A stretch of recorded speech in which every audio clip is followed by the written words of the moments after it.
I think the biggest thing that I would like other officers out there to know, especially when it comes to Indian country, is we're not that stigma that's out there of you're just a tribal cop. No, tribal law enforcement officers, Indian country law enforcement officers are very highly trained. Maybe in some cases more so than your municipal or your county officers or deputies may be. But above and beyond that, we're still officers. You know, if you call us to come back you up, we're gonna come back you up. You know, if you get that call to come on tribal lands and back one of us up because you may be the only backup we have, don't be scared to do that. You know, during a hot pursuit, don't be scared to come on tribal lands. Just ask your dispatch to call and say, hey, can you get their assistance out here because I need it. There's a lot of distance that you have to cover in order to investigate these cases. I'd say be patient, be respectful, be mindful of the communities that we serve. You know, I'd say, you know, be in constant contact with your tribal law enforcement partners. They are there to help. They will help. I think that one tidbit that's so important in working in Indian country, really, and it may sound cliche, is just communication. If I were a tribal law enforcement officer, I would want to get to know the people working, sharing jurisdiction. I would want to know the individuals who have an interest in the same communities in which I have an interest. The one thing I wanted to mention is that we didn't get the chance to talk about was a new provision under the federal code, 18 U.S.C. section 117. And it is the habitual domestic violence offender. And the reason I want to mention it is because everybody needs to know about it, because it's a federal offense. Any individual who's been convicted 2 times previously of a domestic violence offense who commits a third is now subject to federal prosecution and can be sentenced up to 5 years in federal prison. It doesn't matter whether the prior convictions arise from tribal court, from local municipal court, or from state court. I would like the officers to know that when they go into Indian community, an Indian community, they need to do their homework. They need to understand and know where they're going, the geography. They need to know the traditions and the cultures. You need to make a relationship with your peers, essentially some contacts. You're going to have questions that you could have answered with a cell phone call in 2 minutes.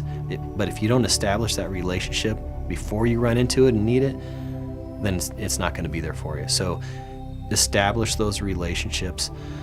Don't be afraid of the unknown. If you don't know something, go pursue it. Educate yourself and allow that tribal agency to help you educate yourself. Yeah, jurisdiction is the biggest thing for us.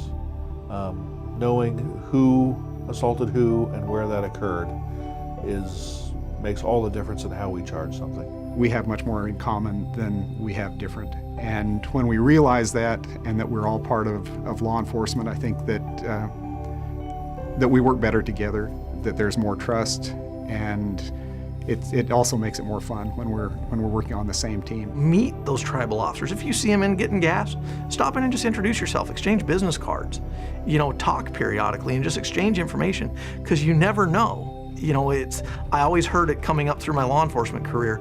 It's that one small thing that you're going to hear in passing that's going to break a major case. You know, a lot of officers worked reservations, but you know, if they haven't worked a reservation, you know, it's totally different. So they have to adjust, you know, on how to deal with people. The biggest thing for Indian country, and more specifically where we are in Hualapai, is we're in 3 different counties. You know, Mojave, Coconino, Yavapai. So we have those 3 different state courts to deal with. The tribal court system, as well as the federal court system, which is Flagstaff or Phoenix. I think that integrity is a big thing in law enforcement in general. I think that American law enforcement is very successful because of integrity. It's a must. It's a must for every officer. Bureau of Indian Affairs, from our director to our district office to our agency and our local police departments to our academy, operates under the same motto: we're stronger when we work together. And our partnership and our collaboration extends to our local, state, federal partners, and certainly our tribal partners in our tribal law enforcement departments. I'd like them to understand that our officers are the same as them. We consider them all part of our family, and that should they be in our area, we are more than willing to help them. I attended the funeral of a Navajo Nation police officer that was killed in northeastern Arizona. His funeral services were held in Farmington, New Mexico, which is a long trip for a lot of agencies. But attending that, I was very proud of Arizona law enforcement for supporting, for being part of that law enforcement family. And one of the things that stuck out with me was an honor guard from the Pinal County Sheriff's Office being present. That's a long ways from Navajo country, but we're part of that brotherhood, and I think it was, we show our support in good times and we show our support when we're going through struggles and challenges. They want to be an advocate for their own communities, and it's important to them. And I think that just, being, just educating yourself in any area, it's no different than if you're working a beat in Tempe or Phoenix. You want to educate yourself with the area. The same thing is with Indian country. You want to educate yourself with that particular community. Who are the, what are the cultures? What are the neighborhoods like? Who are the people? Invite Indian country to come to your training. If you're hosting training and you've got Indian country law enforcement agencies around you or near you, reach out to them and invite them. Ask them to come to your training. That way you guys can meet each other, you can train together, and you can learn those things about Indian country law enforcement, just like they want to learn things about your agency, so they can take that back. We're small. We don't have a lot of the resources that other agencies do. We have a 3-man team here that does investigations. So that 3-man team also serves the search warrants. It also serves the federal felony arrest warrants, things like that. So we, just do everything ourselves on a smaller scale. Don't be afraid to set foot onto these communities.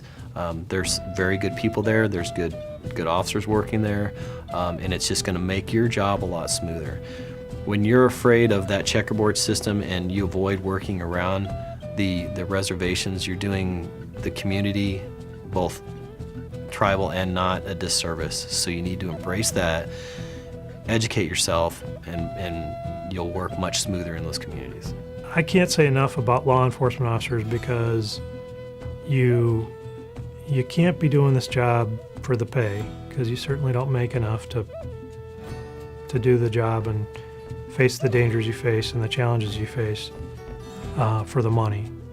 And you certainly don't do it for the glory, because anybody who watches the news knows that you're only going to get blamed for bad stuff and you're never going to get credit for good stuff. It's just the nature of the ball game, and you got to know it going in. Which means to me that most people get into it because they really want to do good for their communities, and they do it for the right reasons. And I think if we all remember that, and we remember that every one of our counterparts that works for another agency is doing it for those same reasons, and we respect that, then I think that those lines of communication open up, because we all understand that we're doing things for the right reasons. As long as we do that, we're all good. We are all peacekeepers. As peacekeepers, we all have a responsibility to our communities, to our agencies, to the people who entrust us with taking care of them and helping them in their times of need and crisis. What I would like you to remember when you think about this is think about it from the Navajo way of thinking about Nabahatene and what that means. You are a protector, you are a provider, and you are a peacekeeper. That's the warrior way, and I know we all understand that warrior way and the mentalities of a warrior. Having now completed this training course on law enforcement in Indian Country, Update 2016, you should be able to define Indian Country, summarize how tribal members are identified, explain the purpose of a treaty and which Arizona Indian communities have one, discuss the rich history of Indian Country, recognize the laws that Indian Country and other local, county, state, and federal agencies have in common, describe the differences between law enforcement in Indian Country and other law enforcement agencies, describe how culture and traditions affect law enforcement in Indian Country, define the myths that surround tribal law enforcement, Explain hot pursuits and how they affect your job when they cross jurisdiction lines. Identify criminal jurisdiction as it relates to Indian country. Discuss how the collaboration of local, state, and federal law enforcement officers and Indian country law enforcement officers has improved, and list the resources available to assist officers in local, county, state, federal, and Indian country agencies. That concludes our program today. I'm Janine Ford. Thank you for participating in our continuing training series on the Arizona Post Digital Media Training Network. Please be careful out there and always remember to fasten your seatbelt, watch your speed, and wear your vest.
Hi, I'm Dave Craig.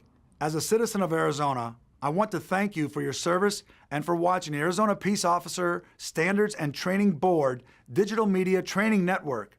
Please remember to always fasten your seatbelt, watch your speed, and wear your vest.